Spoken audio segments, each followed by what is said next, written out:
விடாமுயற்சி கிட்டத்தட்ட 25 கோடி மேல தமிழ்நாட்டில் கலெக்ட் பண்ணிருக்கு. 2K கிட்ஸ்ல இருக்கக்கூடிய பாசிட்டிவான மனிதர்களை பதிவு பண்ணிருக்கேன். லைட்டா தனஞ்சயன் சார் பேசுறதுல பதட்டமாயிட்டாரு. ரொம்ப ரிஸ்க் அதிகமா இருக்கும் போல தெரியுது. காமம் தான் முக்கியம் அப்படிங்கிற மாதிரி ஒரு வரி வருது. 2K கிட்ஸ்னா அப்படிதான் இருக்காங்களா? என்ன சொல்ல வரீங்க இந்த படத்துல? அப்படி அந்த ட்ரெய்லர்ல வரல. காதல் வர்றதுக்கு முன்னாடி ஒரு ஹியூமனா காமனா ஃபர்ஸ்ட் வரும். அது ஆதாம் ஏவாள் காலத்துல இருந்தே அதுதான் நெகட்டிவ் பிளஸ் பாசிட்டிவ்ங்கிறதே. அதைத்தான் இந்த கதையில சொல்றோம். இந்த உலகம் பார்க்குற மாதிரி எங்களை எதுக்கு வாழ சொல்றீங்க, நாங்கள் ஃப்ரெண்ட்ஸ் அப்படிங்கிறத அவன் சொல்லுவான். அஸ் ஏ ஹீரோவுடைய டாக்கே ஒரு இத்தனை வருஷம் அவன் கூட பழகிறேன், எந்த மொமெண்ட்லேயுமே அப்படி ஒரு தாட்டே வந்தது கிடையாது. எந்த பொண்ணாக இருந்தாலும் காதல், ஒரு பொண்ணு மேலே காதல் வர்றதுக்கு முன்னாடி ஒரு க்ரஸ்ஸோ ஒரு காமமோ அதுக்கு அது நீங்கள் க்ரஸ்ன்னு சொல்லலாம். அது உண்மையான வார்த்தை, அது காமம் தான்.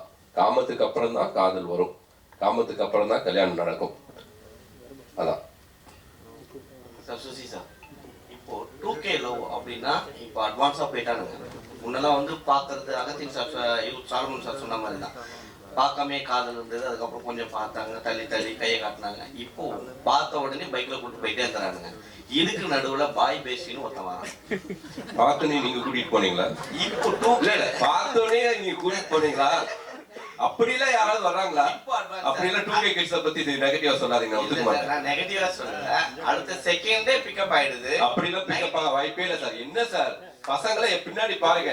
அவரெல்லாம் பசங்க கும்புறது தெரியும் சார். பின்னாடி நிறைய பேர் இருந்தாங்கன்னா எல்லாருக்கும் தெரியும். கல்யாணமே அவ்வளவு அட்லீஸ்ட் ஒரு நாளாவது தேவைப்படும் சார். அதுதான் சார், பார்த்தோடனே கூட்டிட்டு போறாங்கன்னு. இதுக்கு நடுவுல பாய் பேசின்னு ஒருத்தன் வரான். அந்த மாதிரியான கான்செப்ட் 2Kல இருக்கும். இல்ல அந்த மாதிரி 2Kல இல்ல. இன்னொரு பாய் பெஸ்டி நீங்க சொல்லக்கூடிய சின்ன சின்ன வார்த்தைகள்லாம் அந்த காலத்துல இருந்து இருக்குது. அதுக்கு நம்ம பேர் வைக்காம இருந்தோம். கள்ளக்காதல் இருந்துச்சு, ஓகேங்களா?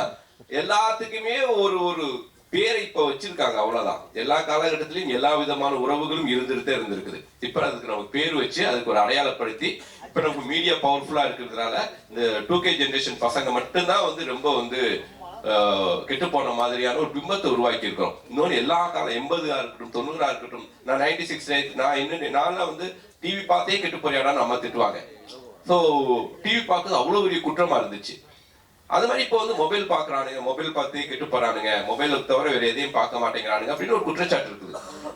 நான் என்னென்ன சொல்றேன்னா, எல்லா காலகட்டத்திலையும் பாசிட்டிவான பக்கங்கள் இருந்துட்டு தான் இருக்குது. பாசிட்டிவாவும் வாழ்ந்துட்டு இருக்காங்க. மொத்த பேரும் நெகட்டிவா வாழ்ந்துட்டு இருக்காங்கன்னு நம்ம மொத்த பேரே ரவுண்ட் பண்ண வேண்டாம்.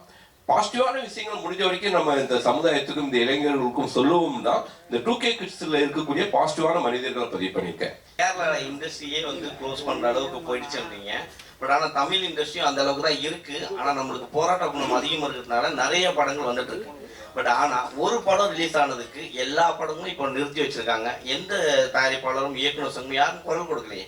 அப்படி இருக்கும்போது சினிமா எப்படி வளரும்? ஒன்னே சொல்றேன். இப்போ இந்த வருஷம் பாத்தீங்கன்னா புது படங்கள் ஆரம்பிக்கிறதே கம்மி ஆயிடுச்சு.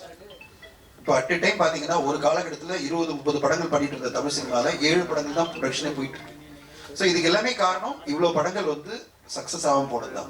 ஆனா அது ஒரு பெரிய படம் வரும்போது வேற வழி கிடையாது. ஏன்னா எல்லாமே ஒரு 900 திரையரங்குல இந்த படத்தை வெளியிடணுன்றது டிஸ்ட்ரிபியூஷன் ரெக்குவயர்மெண்ட் இருக்கு. மக்களும் அதை எதிர்பார்க்கறாங்க. நேற்று ஒரு நாள் மட்டுமே இப்ப நீங்க படம் எடுத்தீங்கன்னா விடாமுயற்சி கிட்டத்தட்ட 25 கோடி மேல தமிழ்நாட்டில் கலெக்ட் பண்ணிருக்கு. அப்போ அந்த அளவு ஆடியன்ஸ் ஓப்பனிங் கொடுக்க ரெடியா இருக்காங்க பெரிய நடிகர்கள் நடிச்ச படங்களுக்கு. ஆனா அதே ஒரு சின்ன படம் வரும்போது ஆடியன்ஸ் செலக்டிவா பாக்குறாங்க. அந்த செலக்டிவா எப்படி பார்ப்பாங்கன்னா, நீங்க என்ன சொல்றீங்க வச்சுதான் பார்ப்பாங்க.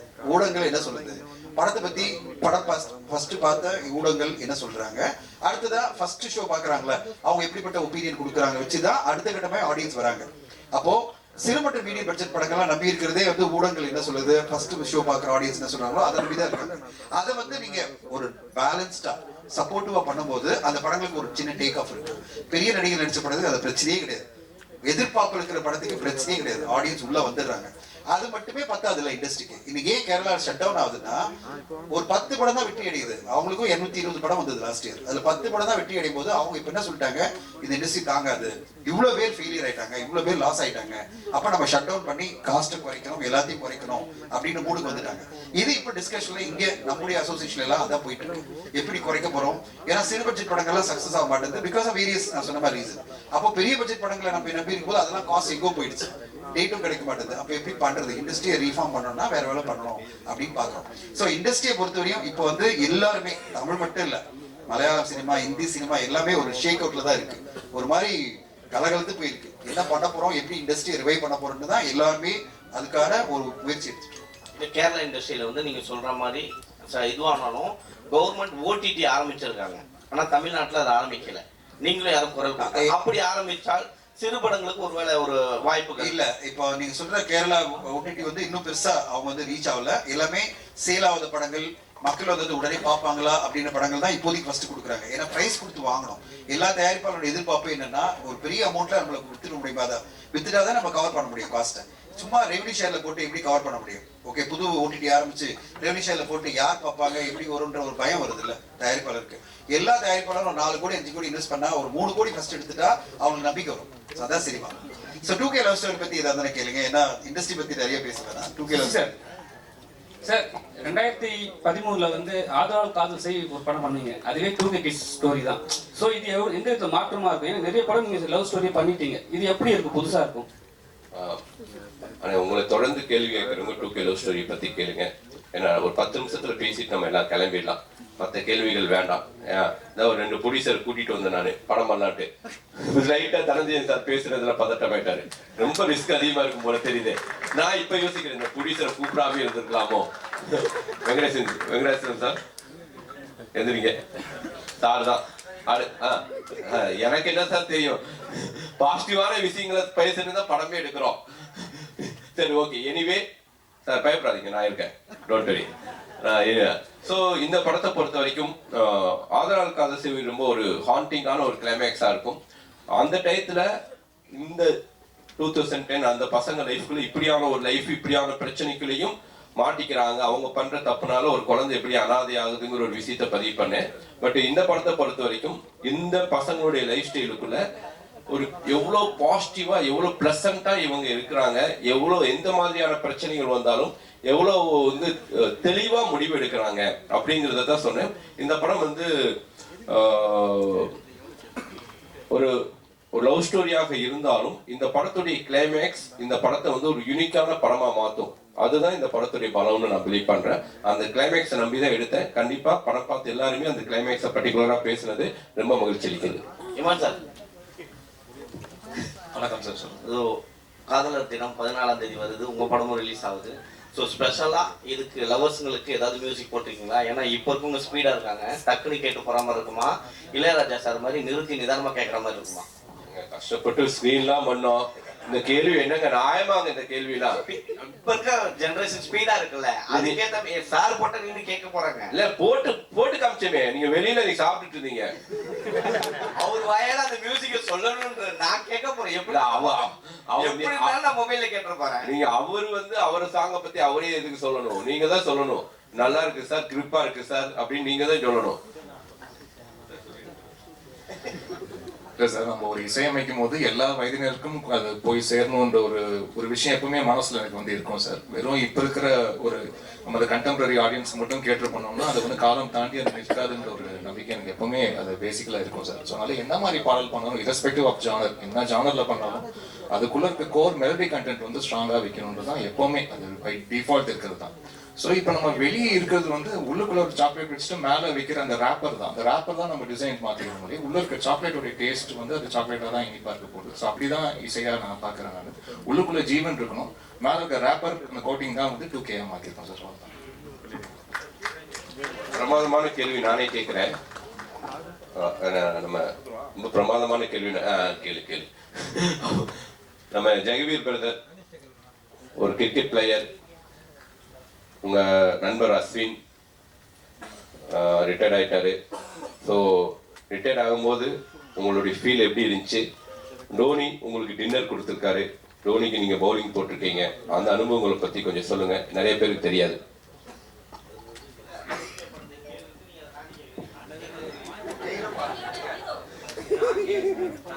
ஹீரோ யாரு அப்படின்னு உங்களுக்கு தெரியணும்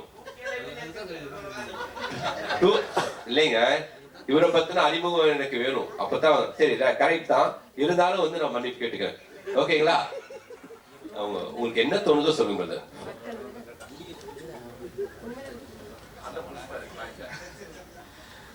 கடவுளுக்கு நன்றி, வந்திருக்கும் பிரசன்ட் மீடியாவுக்கு மிக்க நன்றி.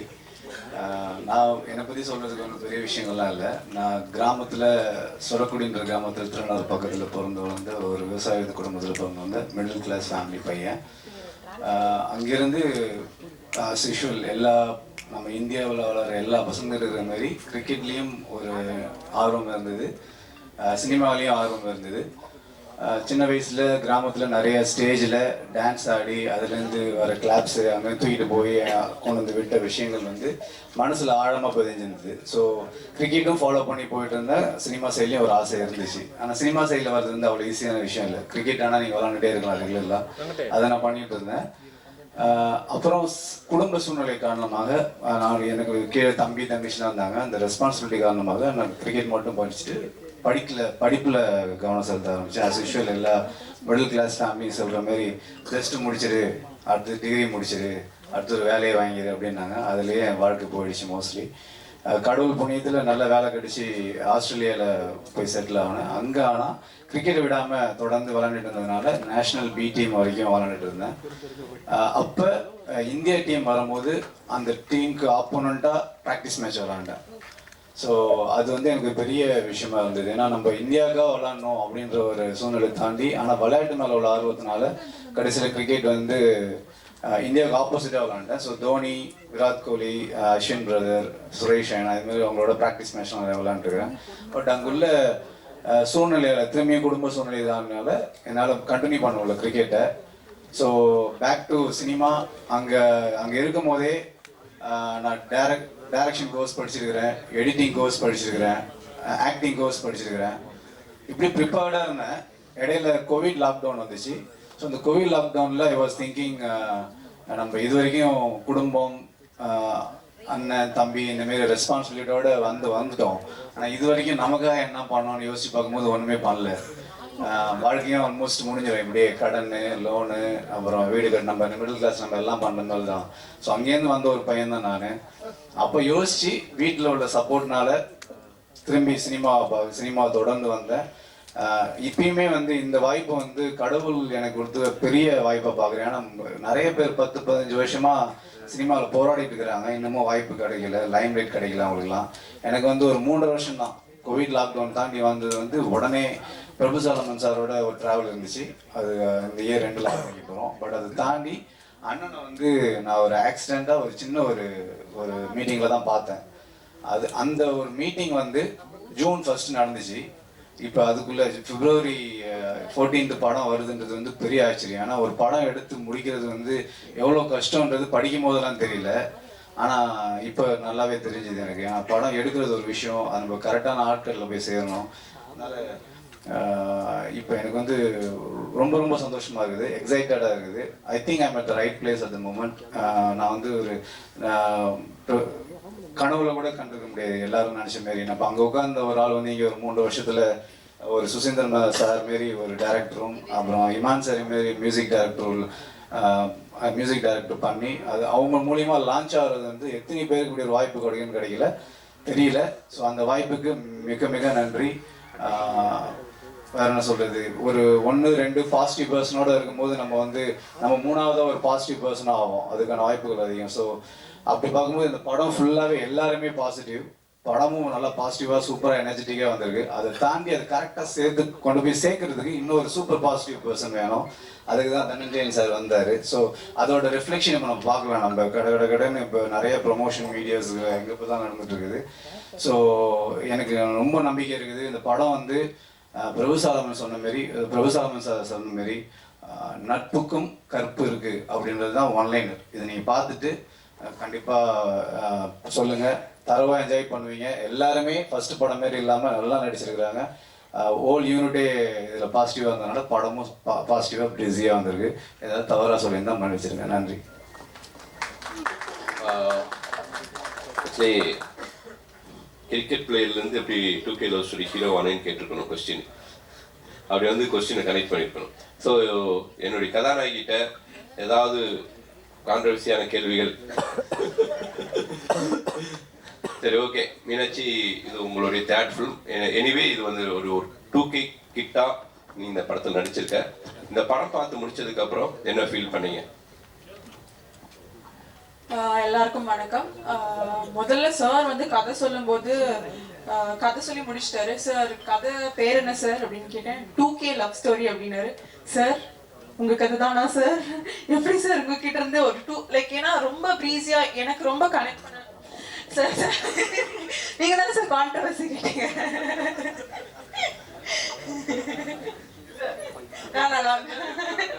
ஏன்னா சார் எப்பவுமே வந்து ஒரு வில்லேஜ் சப்ஜெக்ட், ஆதலால் காதல் செய்வி, ஜீவா எல்லாம் ஸ்போர்ட்ஸ் ஜானர் எல்லாமே வந்திருக்கு. But it was such a young film. 2K, ஐ மீன் நான் ஒரு 2K. ஸோ எனக்கு இந்த படம் ஸ்டோரி கேட்கும் போது ரொம்ப ரிலேட்டபிளா இருந்துச்சு. ஸோ அதனால வந்து சொன்னேன் சார். சாரி. பட் ஐயோ ஏங்க மைக் கொடுத்தீங்க? இல்லை, நான் இப்போ பேசு சார். இந்த படத்துல நடிச்சதுல ரொம்ப சந்தோஷம். அண்ட் சுசி சாரோட 3வது படம். எல்லா படத்துலயும் ஃப்ரம் தி பிகினிங் சார் படம் பார்த்து இருக்காரு. அந்த படத்தை நீ படம் பார்த்ததுக்கு அப்புறம் என்ன ஃபீல் பண்ணி क्वेश्चन கேட்டேன். என்ன படம் பார்த்து என்ன ஃபீல் பண்ணேன்னா, it's very very colourful, breezy. And ரொம்ப நாள் ஆச்சு ஒரு படம் ரொம்ப லைட் வெயிட்டடா. ஃபர்ஸ்ட் ஹாஃப் ஜாலியா போச்சு. செகண்ட் ஹாஃப் சுசி சாரோட ஸ்ட்ரென்த் நான் நினைக்கிறேன் காமெடின்னு நினைக்கிறேன். அது படம் த்ரூ அவுட்டா இருந்துச்சு, ரொம்ப என்கேஜிங்கா இருந்துச்சு. அண்ட் Feb 14 அன்னைக்கு வந்து it's a perfect film to watch. So கண்டிப்பா நீங்க எல்லாரும் February 14 வந்து படத்தை பார்க்கணும், சப்போர்ட் பண்ணணும்னு கேட்குறேன். தேங்க்யூ.